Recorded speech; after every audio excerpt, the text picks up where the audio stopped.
Alright, man, Torture Talk. Like, share, subscribe to the page. Hit the thumbs up button if you like the content. So today I'm going to be watching a video talking about 21 Savage dissed Kendrick and he apologized already. So we're going to get into that. Before I get into that, because I make my spill here, this is Torture Talk. They call me the Hidden Gem. If you like the content, please consider subscribing. If you're on the fence, let me work for your subscription today. I don't sell no merch, but I do have content. So it's free. Also, too, if you want to donate, links will be on the screen, Cash App, PayPal. All the beautiful ladies, put one in the chat. All the fellas, y'all know where to find the ones at. And don't harass them. Finally got that joint right all the way through. But, hey, man, listen. So we're going to get into the video, and we'll be back to discuss. All right, man, so let's get to it. Now, after all signs were pointing to the fact that Drake was going to be taking a break from rap, as he announced that his next album is going to be a collab project with R&B singer Party Next Door. This apparently has not stopped Drake from taking another lyrical swing on the microphone and from trying to create another moment that will start to bring him some positive attention after the Kendrick Lamar beef and with his most recent move.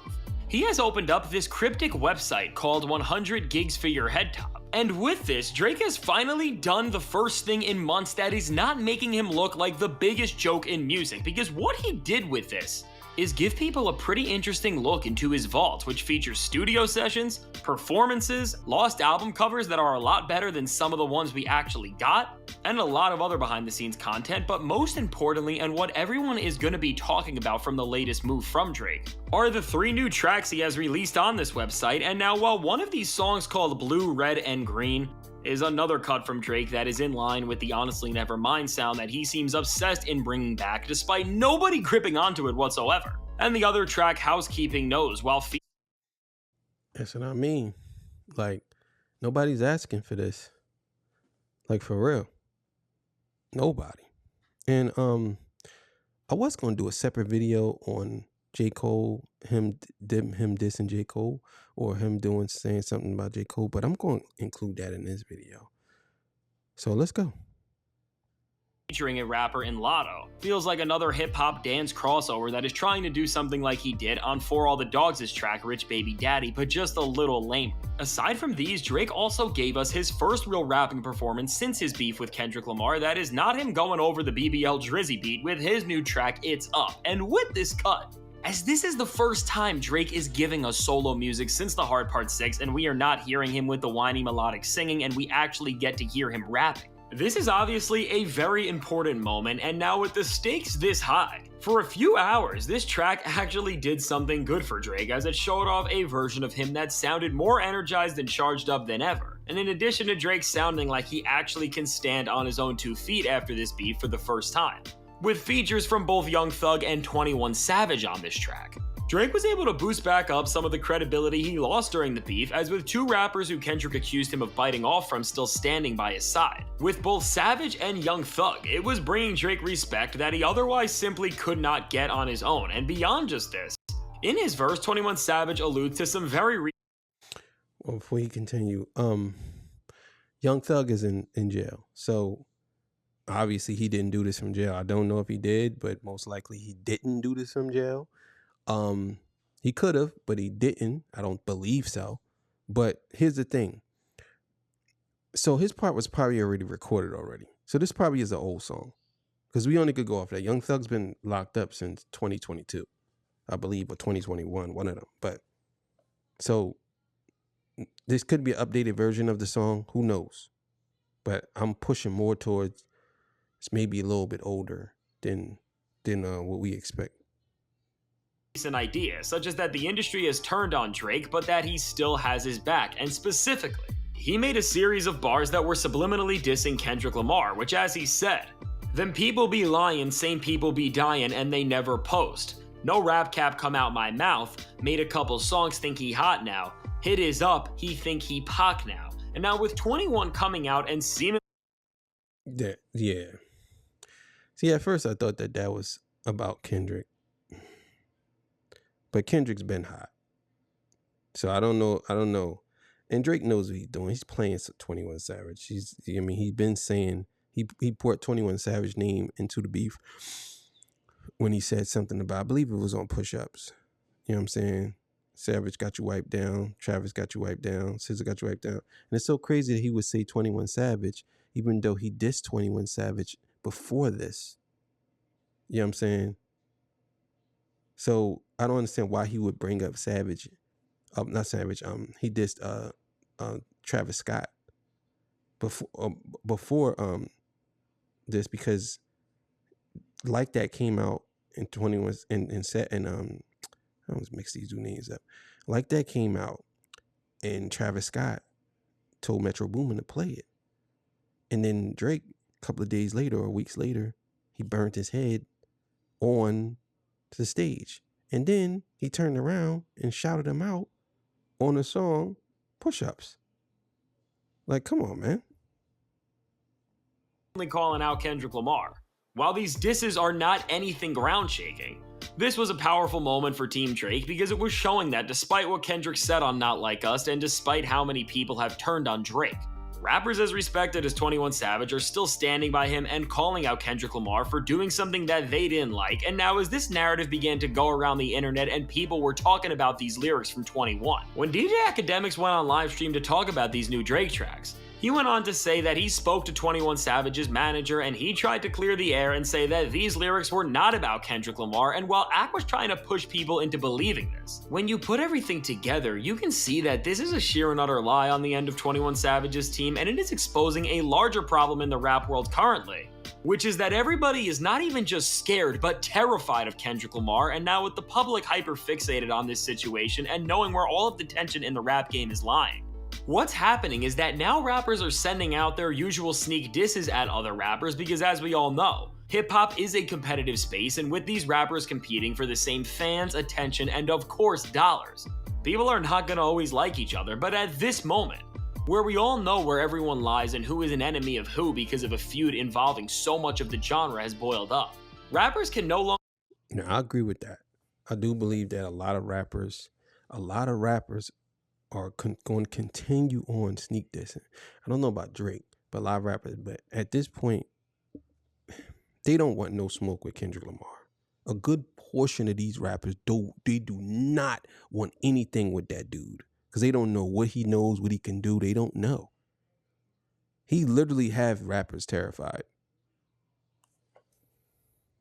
Get these sneak disses off that cater to their own ego and silently target their rivals out without fans figuring who they are about, and this has caused multiple rappers to spiral out of control. And from Big Sean a few weeks ago, who pretty much ended up getting his album leaked because he tried to dodge taking accountability on his obvious disses about Kendrick Lamar, to 21 now, we are seeing more than ever that Kendrick Lamar really is the boogeyman in hip-hop, because at this moment where most listeners can figure out what is going on, as soon as somebody gets these allegations of dissing Kendrick Lamar, we are seeing rappers fold faster than ever. And just to prove the point that 21 was sneak dissing Kendrick, let's just look further into this situation to fully grasp everything and see how ridiculous it is to refute these claims. Now, first off, I think we have to note that with this website that Drake has put out, in of itself, we can clearly see that this song was uploaded after the Kendrick Lamar beef went down. So just off this fact, we know that this is being put out on Drake's end to represent his brand and the people around him after everyone has already heard tracks like Family Matters and Not Like Us.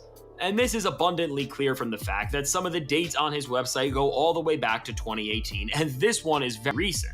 So just from this alone, we know that the song was intended to be a new chapter in Drake's musical story. And now beyond this, when we look at 21's bars, they are clearly defending Drake and calling out Kendrick for supposedly lying about what he said in his diss tracks. And then 21 tries to frame these diss tracks as his first massive songs in years, which is another sentiment that Team Drake has thrown out. And now topping everything off, as 21 literally goes on to compare who he is talking about to thinking they are Tupac, after Kendrick didn't just defend Tupac and use him as motivation to defeat Drake, but then paid homage to him directly through his outfit at the Pop Out concert and has pretty much now been appointed as the king of the West Coast greater than any other rapper since Tupac has.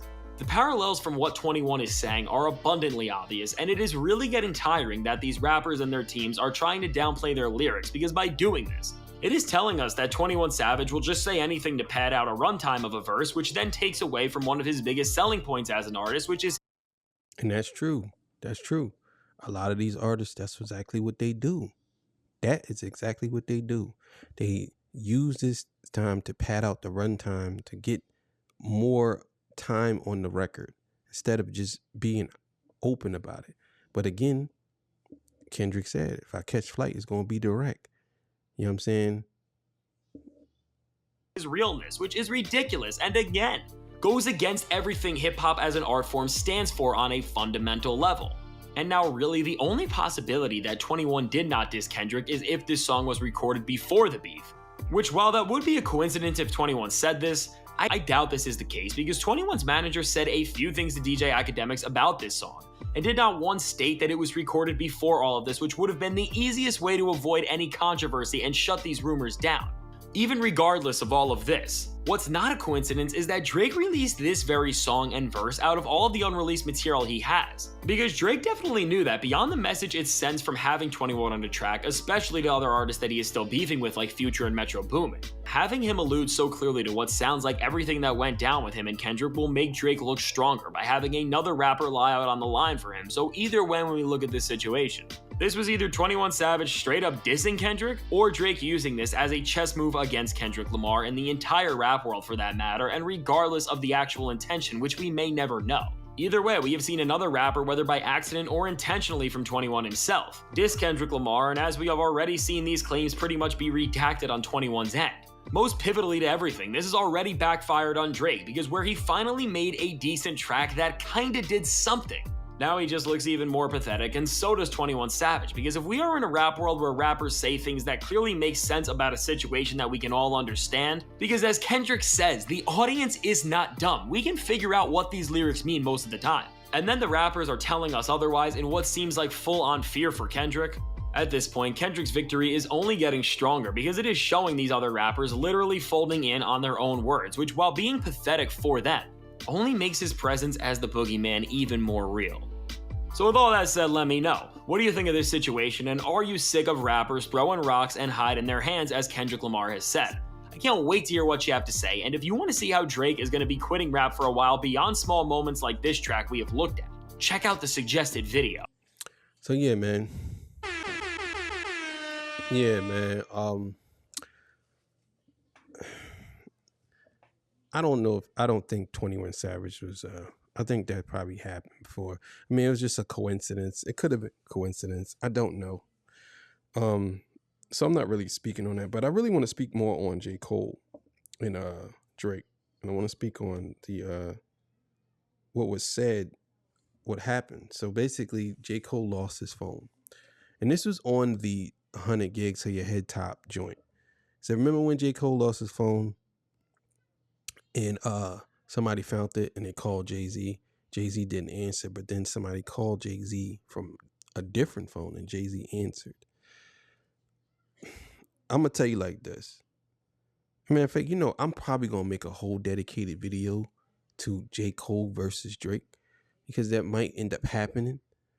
And I think Drake has an issue with J. Cole because of the whole apology thing. It ain't been said. And this is alleged, but I believe he does have a problem with that. Because he said, you know what I mean, Cole think that shit was weak as fuck. Like, I think he has an issue with J. Cole because of that. Because I think I'll be honest, I think Drake thought that J. Cole was gonna be he was Megatron and J. Cole was Soundwave, and Megatron turned into the gun, and J. Cole was supposed to shoot. He was supposed to shoot Kendrick, but it didn't happen. He backed off, and I think Drake feels like, oh man, this motherfucker, man, all the stuff we did together, we was on tour, brought this nigga out, doing this with this nigga, and this nigga gonna do me like that. You know what I'm saying? So I think that's why they have an issue. And for him to put that out, I mean, he could have deleted that, but he did that on purpose because he knew people was going to say something. Now, as far as the diss shit, I don't think that the three GOATs, Kendrick, Drake, and J. Cole, I don't think he want to really start a war with that other nigga, J. Cole. You know what I'm saying? Because you talking about getting lyrically annihilated. Definitely would happen. So, but I'm going to say 21. I'm gonna give him the grace on this one. I don't think 21 was dissing Kendrick. I just think that he probably did that before all this happened. But it goes back to what I said about Midman. Midman and his mid music. See, people already forgetting about the song already. Jones came out yesterday and nobody really cares. You know what I'm saying? But it is what it is. All right, man. See y'all. Peace. Bye. Remember, 8, 12, and 6. Monday through Friday. All right, man. See y'all.